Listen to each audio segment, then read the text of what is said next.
salah satu bentuk penipuan melalui sosial media selain dari online shop tadi. Next.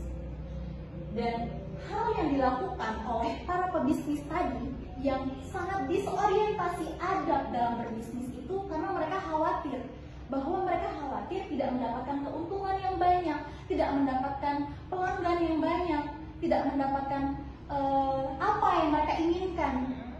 Jadinya mereka melakukan sesuatu hal yang sangat dibenci oleh Allah Subhanahu wa Ta'ala, seperti penipuan tadi, tidak amanah, tidak jujur dan lain sebagainya. Padahal Allah Subhanahu wa Ta'ala telah menjaminkan kita sebuah rizki kepada umatnya, sebagaimana Allah Subhanahu wa Ta'ala telah berfirman dalam Quran surah Al-Mulk ayat 15 yang berbunyi, A'udzu billahi minasyaitonir rajim. Bismillahirrahmanirrahim. Allahu yastahzi'u bihim wa yarudduhum fi tughyanihim ya'malun. Artinya, dialah yang menjadikan bumi ini mudah bagi kamu, maka berjalanlah di segala penjurunya dan makanlah sebagian dari rezekinya. Dan dari ayat ini teman-teman, kita mengetahui tidak perlu khawatir berlebihan terhadap rezeki yang kita berikan. Ya Allah berikan maksudnya. Dan saya pribadi juga memiliki bisnis tersendiri yang alhamdulillah sudah berjalan selama 5 tahun. Dan disitu saya juga menanamkan prinsip ini teman-teman. Saya tidak pernah khawatir terhadap rezeki yang akan dapat dan datang kepada saya. Dan alhamdulillah ketika saya menerapkan prinsip-prinsip yang dilakukan oleh Rasulullah SAW,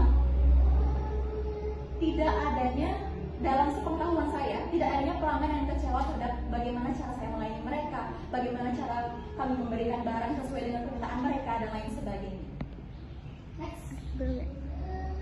Nah, teman-teman sekalian, di samping Allah Subhanahu wa Ta'ala menganjurkan kita untuk mencari rezeki, Islam juga sangat menekankan bahwa mewajibkan aspek kehalalan, yang dimana dalam hadis mengatakan bahwa kedua telapak kaki seorang anak Adam di hari kiamat masih belum beranjak sebelum ditanya kepadanya mengenai 4 perkara.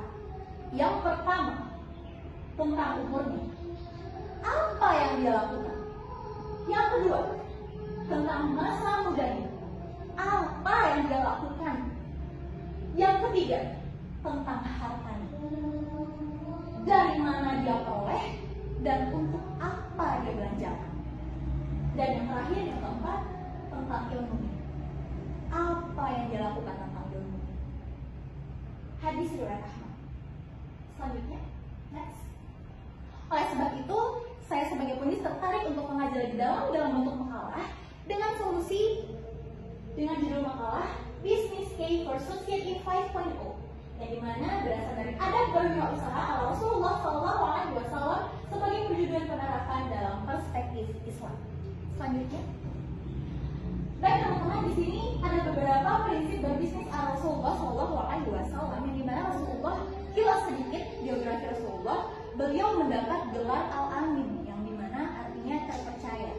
Jadi di sini jujur merupakan prinsip yang sangat penting, dan di era saat ini sangat sedikit, bahkan minim pebisnis yang menerapkan perilaku jujur. Padahal jika kita pikirkan bahwa jujur tinggal jujur, tidak ada kerugian untuk orang yang berperilaku jujur. Seperti contohnya di kasus sekarang ini, cara untuk menerapkan perilaku jujur ada sangat banyak sekali teman-teman dan dewan juri sekalian.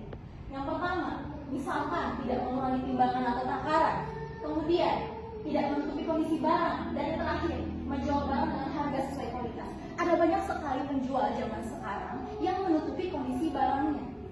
Jangankan untuk menutupi kondisi barangnya, foto pada barang tersebut saja berbeda ketika yang difoto dan yang datang ketika pembeli membeli. Kemudian yang kedua, amanah. Seperti kasus saya contohkan sebelumnya, bahwa ketika saya membeli sejumlah 10 buah barang misalkan seperti itu, yang datang kurang dari itu dan tidak ada konfirmasi kepada saya ataupun pengembalian uang yang saya sudah berikan, dan itu merupakan suatu hal yang tidak boleh dalam agama.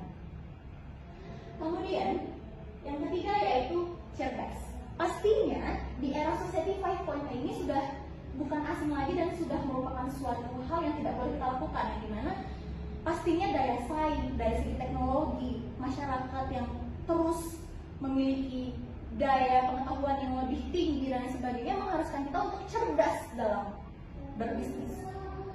Beda cerita cerdas dalam hal negatif. Cerdas dalam hal negatif seperti licik, tipu daya, manipulatif dan sebagainya itu sudah sangat-sangat sering kita dengar di era Society 5.0 ini. Dan cerdas di sini, di era society ini, ibarat kata kita menaiki sepeda. Pada awal kita belajar menaiki sepeda, tentunya kita tidak bisa membalancekan atau menyeimbangkan pada saat kita bersepeda itu. Namun seorang pebisnis yang cerdas, mereka tahu hal apa yang harus mereka lakukan. Oke, sekarang saya tidak bisa nih mengendarai sepeda atau bersepeda dengan baik. Saya harus melakukan A, B, C, D, E agar bisa lancar bersepeda. Itulah seorang pebisnis yang cerdas. Namun kebalikannya teman-teman, seorang pebisnis yang tidak cerdas, mereka terperosok, mereka jatuh, mereka menabrak, mereka tidak bisa membalancekan atau menyeimbangkan. Mereka tidak tahu hal apa yang harus mereka lakukan. Bahkan mereka menutup diri dari masukan-masukan yang diberikan oleh orang lain.